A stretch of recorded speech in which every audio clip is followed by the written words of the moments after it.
नमस्कार सभी को, स्वागत है आप सभी का नारायण सर क्लासेस के इस नए लेक्चर में।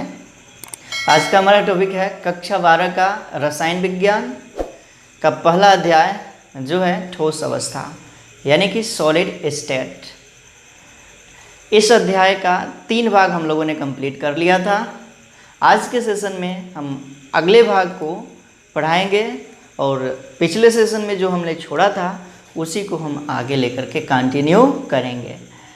तो पिछले भाग में हम लोग बात कर रहे थे इकाई सेल के बारे में यानी कि यूनिट सेल के बारे में या एकक कोशिका के बारे में। क्या इकाई सेल इसी को कहेंगे एकक कोशिका और इसी को कहा जाएगा यूनिट सेल। इसी के बारे में हम लोग बात कर रहे थे और ये कहा गया कि इसकी जो आकृति होती है क्यूबिक होती है, घनीय होती है। और घन में क्या होता है तो 3 भुजाएं होते हैं और 3 भुजाएं कौन कौन सी थी? ए, बी और सी। तीनों भुजाएं जो होती हैं एक दूसरे के बराबर होती हैं और उन भुजाओं के जो मध्य कोण बनता है अल्फा, बीटा और गामा, वो कितने डिग्री का होता है? 90 डिग्री का यानी कि 90 अंश का। यहाँ तक हम लोगों ने बात कर लिया था। फिर से आज हम थोड़ा सा घन के बारे में चर्चा करेंगे और उसके बाद से हम लोग पढ़ेंगे इकाई सेल यानी कि एकक कोशिका के बारे में। इसकी परिभाषा हमने बता दिया है, इसके प्रकार के भी बारे में हमने वर्णन कर लिया है और उन्हीं प्रकारों को हम यहाँ पे विस्तार से जानेंगे। तो शुरू करते हैं आज का सेशन। सबसे पहले हम जान लेते हैं घन के बारे में। घन को इंग्लिश में क्या कहते हैं? क्यूबिक। क्या कहते हैं? क्यूबिक। और ये बताया गया कि घन में जो होते हैं 8 कोने होते हैं। प्रत्येक कोनों पर जो है परमाणु उपस्थित होते हैं। 8 कोनों पर 8 परमाणु उपस्थित होते हैं जिसकी सहभागिता, प्रत्येक कोने के परमाणु की सहभागिता इकाई सेल को बनाने के लिए कितना होता है? 1/8 भाग। उसके बाद से फलक 6 होते हैं। फलक को भी हमने खूब अच्छे तरह से बनाया था। फलक ये है और फलक पर यदि परमाणु रख दिया जाए और इसको जो है हम लोग क्या करें, भरें, तो एक यूनिट सेल में फलकों की संख्या होती है 6। उसके बाद से भुजाएं होती हैं कितनी? तो 12 भुजाएं होती हैं। जैसे कि अपने रूम की भुजाएं आप लोग गिन लीजिए। अपने रूम की दीवारों को, आमने सामने जो दीवारें हैं, उसके बाद से ऊपर नीचे की दीवारें, आगे पीछे की दीवारें, ये फलक हो जाएंगी। और आप बात कर लीजिए किसका? भुजा का। तो जितनी दीवारों के कोनों को मिला रही हैं ये सभी भुजाएं हैं, उसको भी आप गिनेंगे तो हो जाएगा कितना? 12। और एक एकक कोशिका में एक ही केंद्र होता है। क्या होता है? तो एक ही केंद्र होता है और ये केंद्र में उपस्थित जो परमाणु होता है उसकी पूरा 100% सहभागिता होती है यानी कि 100% सहभागिता होती है। यहाँ तक हम लोगों ने बात कर लिया था। अब हम सबसे पहले ये जान रहे हैं इकाई सेल यानी कि एकक कोशिका यानी कि यूनिट सेल की क्या गुण, क्या विशेषताएं हैं, इसके बारे में हम जान रहे हैं कि गुण। सबसे पहला गुण क्या होगा यूनिट सेल का? सबसे पहला गुण तो इकाई सेल में भुजाएं एवं अंतरा आकाशीय कोण होते हैं। किसी भी इकाई सेल में जो होते हैं भुजाएं होते हैं और अंतरा आकाशीय कोण होते हैं। ये भुजाएं कौन कौन से होते हैं अभी हमने बताया। तो यहाँ पर लिख सकते हैं इकाई सेल में अंतरा आकाशीय कोण। ये कोण कौन कौन से होंगे? तो अल्फा, बीटा और गामा कितने डिग्री का? 90 डिग्री का। वह भुजाएं, ये भुजाएं कौन कौन सी होगी? ए, बी और सी होती हैं। ये हमेशा याद रखना है। हमने बताया हुआ भी है कि इकाई सेल में अंतराकाशीय कोण अल्फा, बीटा और गामा जो कि 90 डिग्री के बराबर होते हैं, और भुजाएं होती हैं ABC, और सभी भुजाएं एक दूसरे के बराबर होती है। अब बात कर लेते हैं, किसी भी घन का निर्माण जो है 8 कोनों से, कितने 8 कोनों से, 6 फलकों से, 12 भुजाओं से और 1 केंद्र से होता है। तो लिख सकते हैं क्या, किसी भी किसका इकाई सेल का निर्माण, एकक कोष्ठिका का निर्माण, इकाई सेल का निर्माण जो है 8 कोनों, 12 भुजाएं, 6 फलकों और 1 केंद्र से होता है। मतलब क्या, किसी भी एकक कोष्ठिका में जो होता है उसका निर्माण 8 कोनों से, 12 भुजाओं से, 6 फलकों से व 1 केंद्र से होता है। उसके बाद से ये जो फलकों का योगदान क्या होता है, तो ये भी हमने बताया हुआ था। फलक का योगदान, कोनों का योगदान, भुजाओं का योगदान क्या होता है, इसके भी बारे में हमने बताया था। सबसे पहले जान लेते हैं कोनों पर उपस्थित परमाणु का योगदान क्या करने के लिए, क्रिस्टल को बनाने के लिए। कोनों पर उपस्थित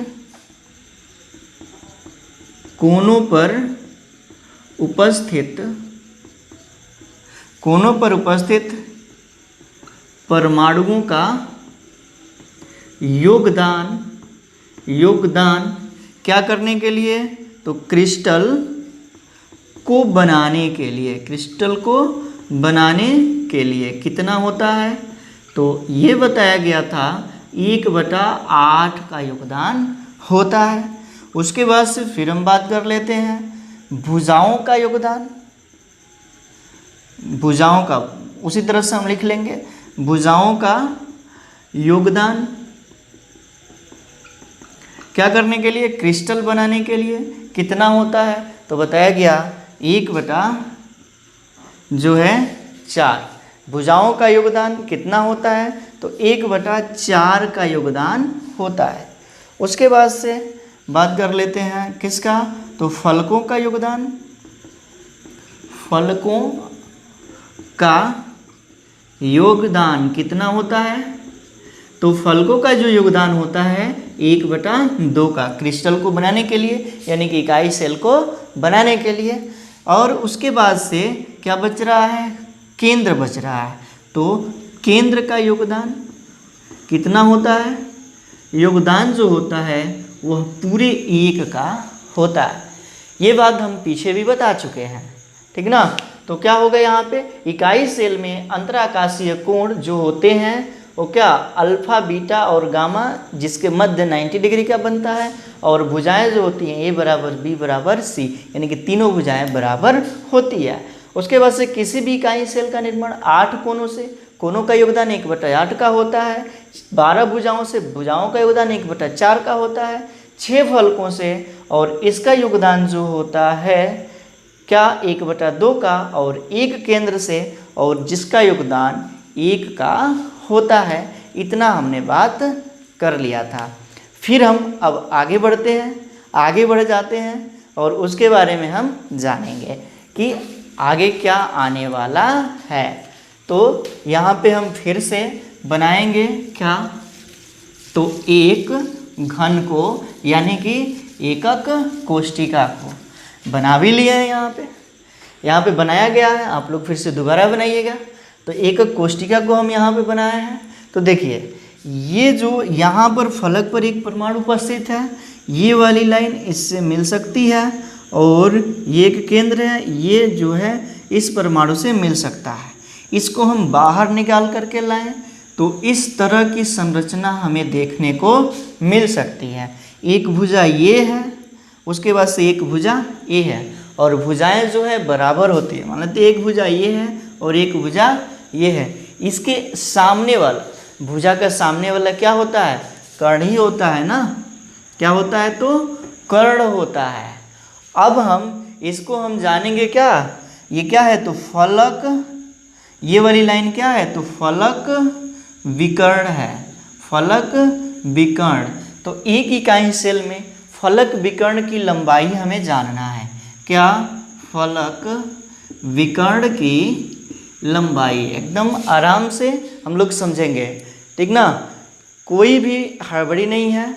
आप जो है आराम से समझिए और नोट्स बनाते रहिए।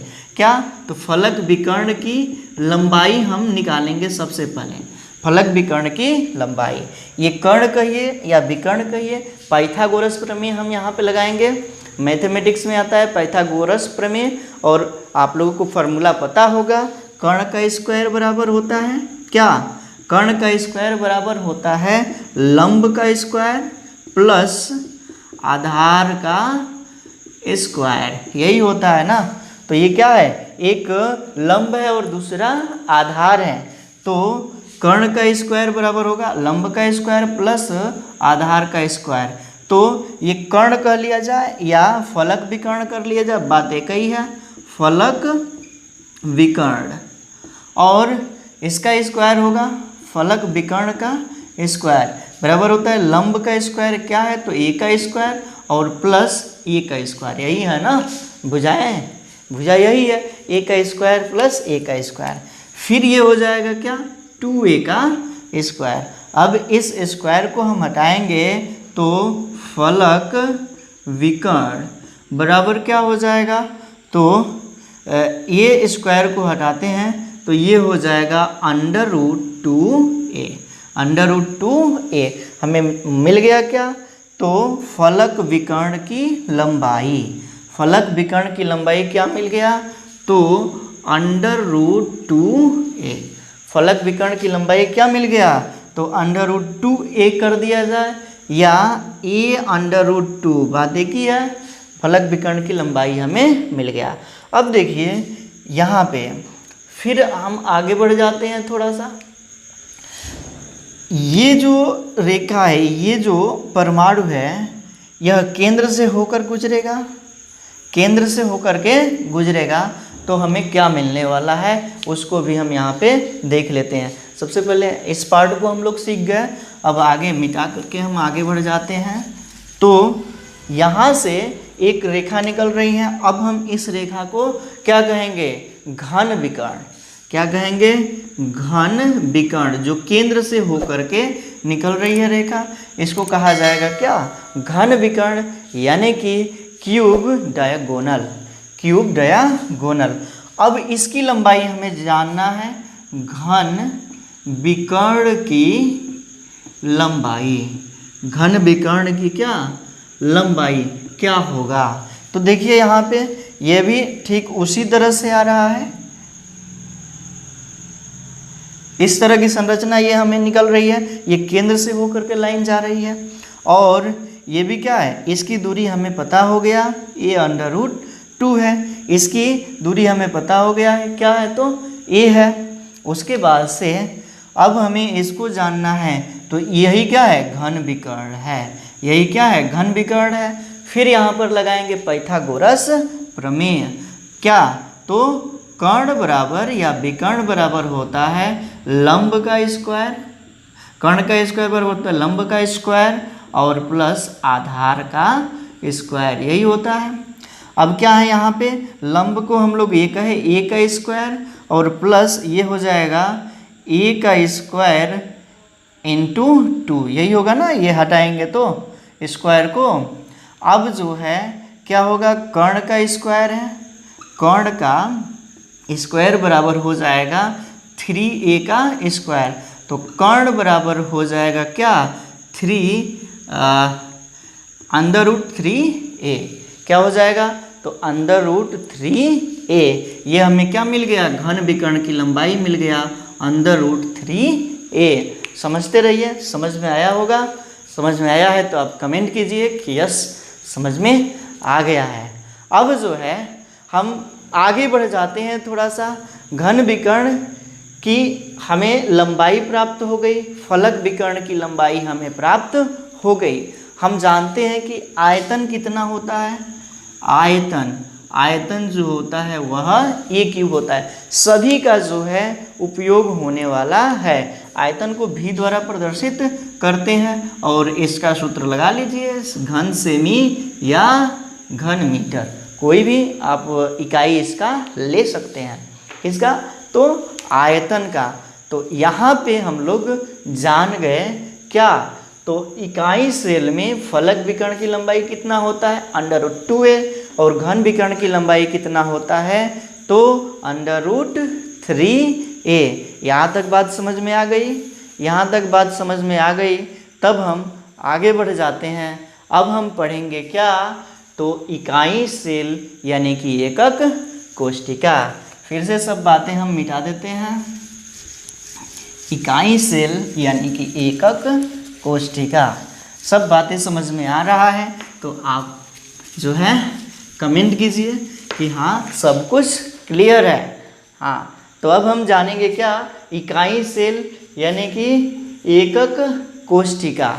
इकाई सेल यानी कि एकक कोष्ठिका का पहला भाग, दो भाग हमने बताया था, एक मूल इकाई सेल और एक केंद्रीय इकाई सेल। तो इसमें हम सबसे पहले पढ़ेंगे मूल इकाई सेल के बारे में। मूल इकाई सेल, और इसी को इंग्लिश में क्या कहते हैं? Fundamental unit cell. Fundamental unit cell. और मूल इकाई का एक पार्ट होता है, बताया गया है क्या? सरल इकाई घनीय सेल। सरल इकाई घनीय सेल, इसी को क्या कहते हैं? P type cell. P type cell, या इसी को हम लोग क्या कहते हैं?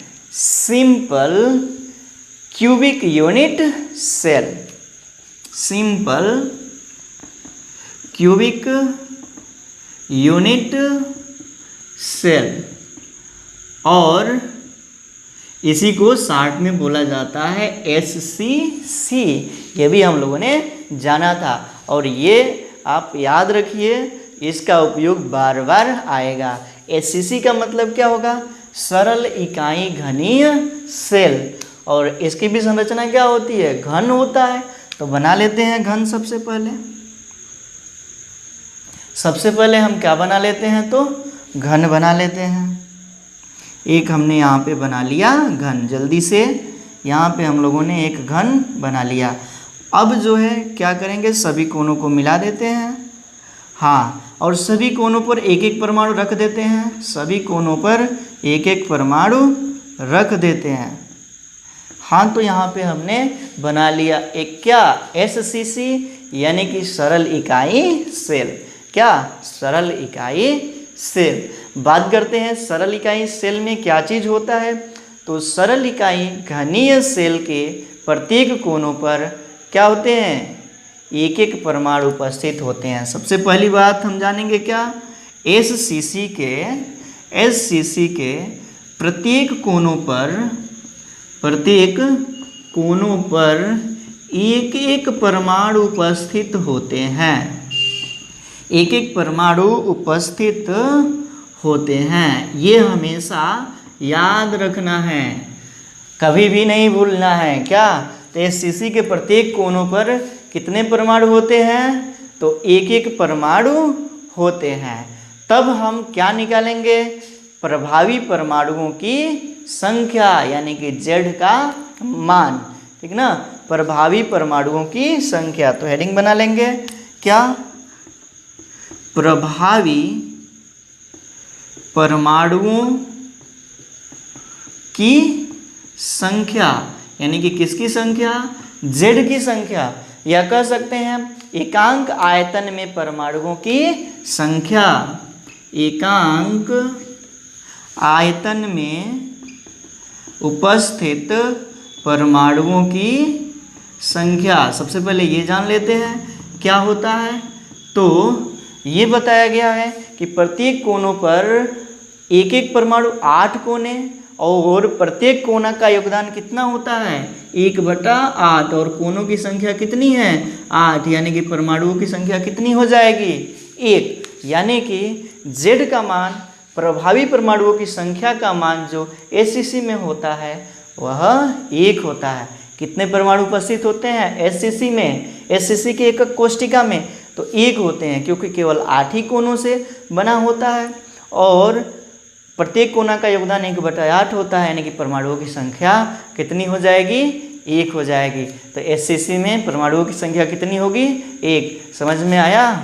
समझ में आया तो कमेंट कर दीजिए कि समझ में आ गया है। अब हम क्या करेंगे तो जानेंगे एससीसी में A³ आयतन में परमाणुओं की संख्या कितनी होती है, ये जान गए, 1 होती हैं। तो लिख सकते हैं क्या एससीसी में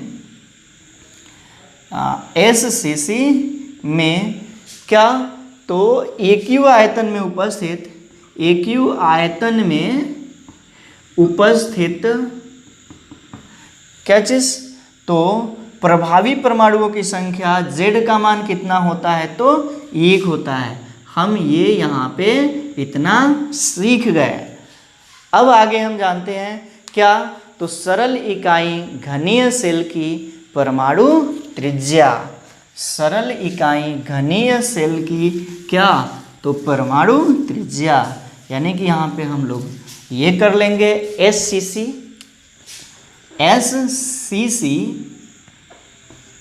की परमाणु त्रिज्या क्या होती है तो ये हम लोग जान लेते हैं। देखिए यहाँ पर इस तरह से एक परमाणु हुआ, फिर ये इस तरह से एक स्थिति आई, यानी कि इसकी संरचना हम कुछ इस तरह से बना सकते हैं।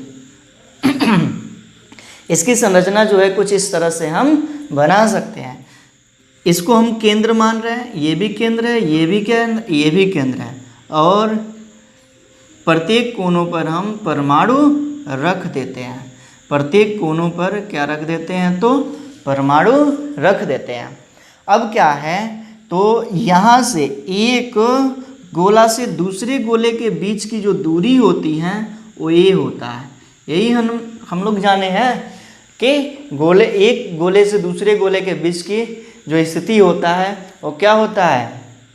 ए होता है।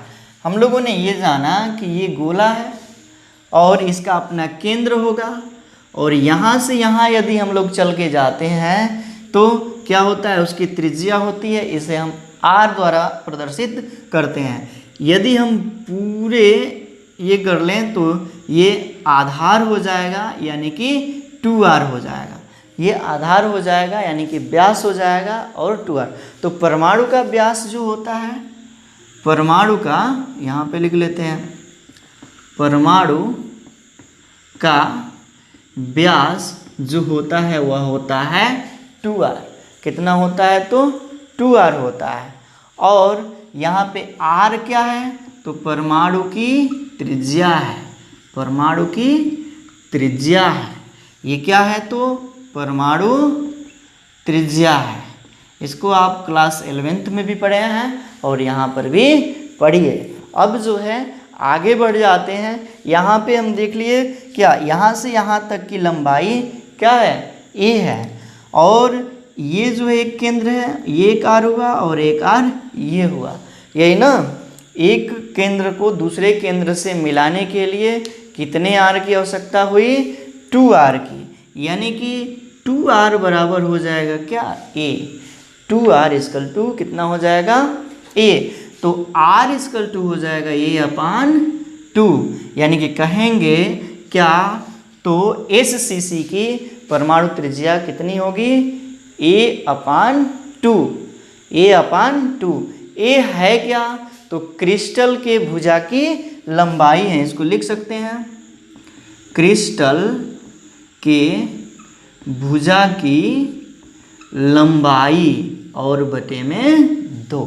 ये क्या है तो क्रिस्टल के भुजा की लंबाई और बटे में 2। तो हम लोग ये जान लिए एससीसी की परमाणु त्रिज्या r/, होता है a/2, यानी कि क्रिस्टल के भुजा की लंबाई /2। यहाँ तक बात समझ में आया? तो आगे हम जान लेते हैं क्या सरल इकाई घनीय सेल का संकुलन प्रभाज। सरल इकाई घनीय सेल का संकुलन प्रभाज। हाँ तो हेडिंग बना लेंगे। आगे क्या तो एससीसी का SCC का संकुलन प्रभाज, ये हम लोग जानेंगे। संकुलन प्रभाज को क्या कहते हैं?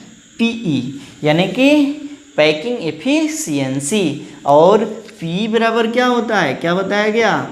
P पैकिंग एफिशिएंसी बराबर क्या होता है? Z इंटू 4/3 पाई R क्यूब और पूरे का बटा V, यही बताया गया है ना। आयतन हम लोग जान लिए हैं क्या होता है, तो V बराबर होता है AQ, और SCC में Z का मान होता है 1, SCC में Z का मान होता है 1, और R का मान होता है क्या? A/2। ये हम लोग सीख लिए हैं। तब संकुलन प्रभाज बराबर क्या हो जाएगा? किसका? SCC का संकुलन प्रभाज।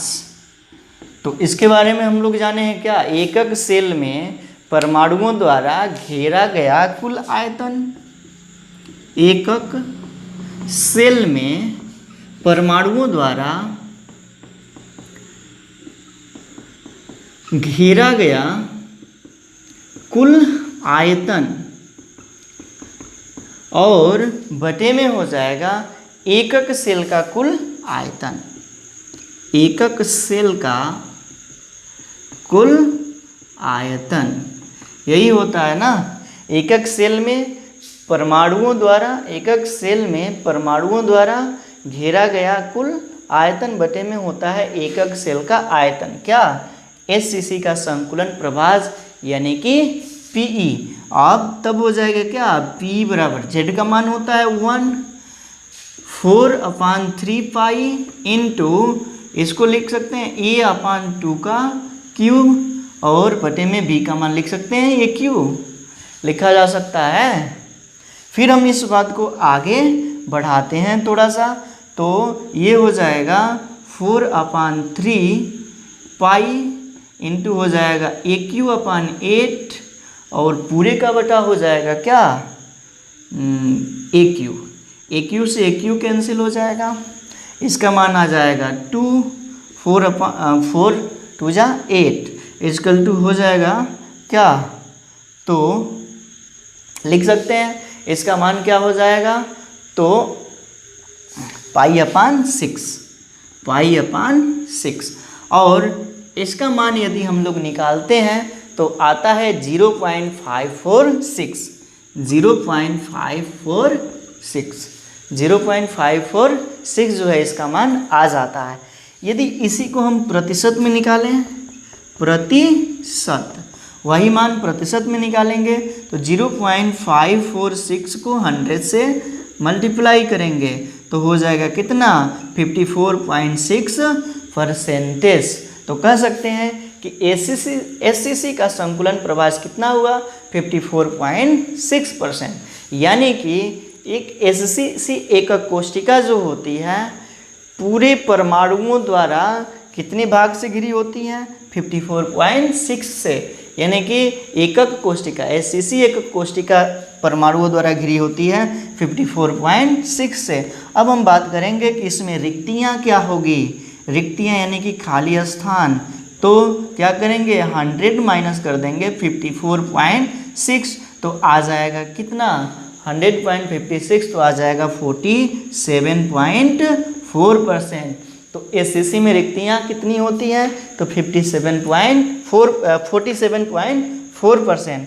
और कितना स्थान परमाणुओं द्वारा घिरा होता है? तो 54.6%। तो यहाँ पे हम जान गए कि SCC का संकुलन प्रभाज कितना होता है? तो 54.6, यानी कि इतना भाग परमाणुओं से घिरा होता है। SCC का 54.6% भाग जो होता है वह परमाणुओं से घिरा होता है। बात यहाँ तक समझ में आया? तो आगे बढ़ रहे हैं। ठीक, तो हम लोगों ने क्या क्या सीख लिया? तो हम लोगों ने PE निकाल लिया, सरल इकाई, उसके बाद से AQ निकाल लिया, AQ आयतन में परमाणुओं की संख्या यानी कि Z का मान निकाल लिया। अब एक बच रहा है क्या? उपसहसंयोजन संख्या, उपसहसंयोजक संख्या, तो उसको भी जान लेते हैं।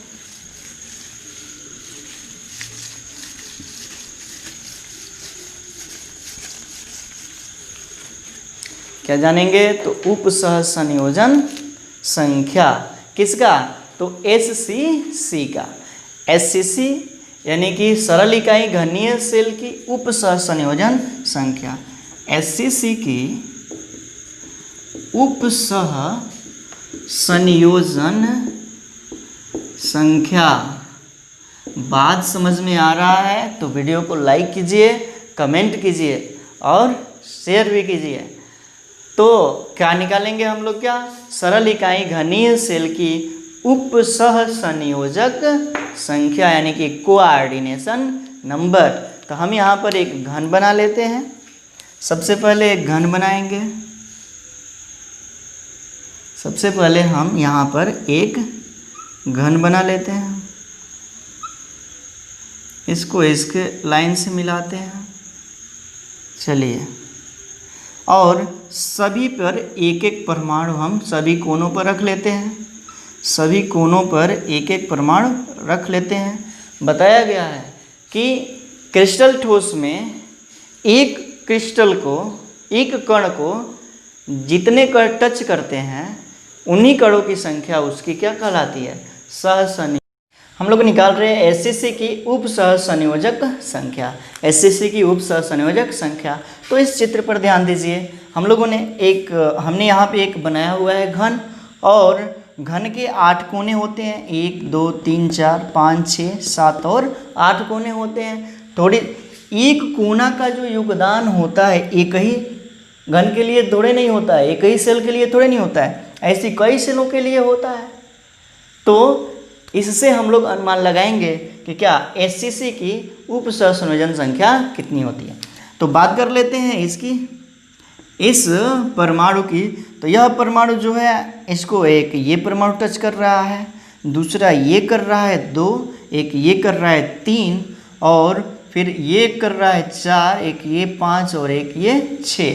तो कह सकते हैं कि SCC की उपसह संयोजन संख्या कितना होता है? तो 6 होता है। SCC की उपसह संयोजन संख्या कितना होता है? तो 6 होता है। तो SCC के बारे में हम लोगों ने कंप्लीट जानकारी यहाँ पर ले लिया। आगे के जो बच रहे हैं क्या? तो एकक कोष्टिकाएं, जो क्या होगा? केंद्रीय वाला। तो उस पोर्शन को जो है अगले वीडियो में हम लोग करेंगे। इस वीडियो में इतना ही रहने देते हैं। आगे जो भी अगला भाग आएगा हम आगे बताएंगे। और यदि आपको समझ में आया तो आप कमेंट ज़रूर कीजिए और हमारे चैनल को सब्सक्राइब कीजिए और अपने मित्रों में शेयर कर देना है। धन्यवाद। मिलते हैं अगले वीडियो में।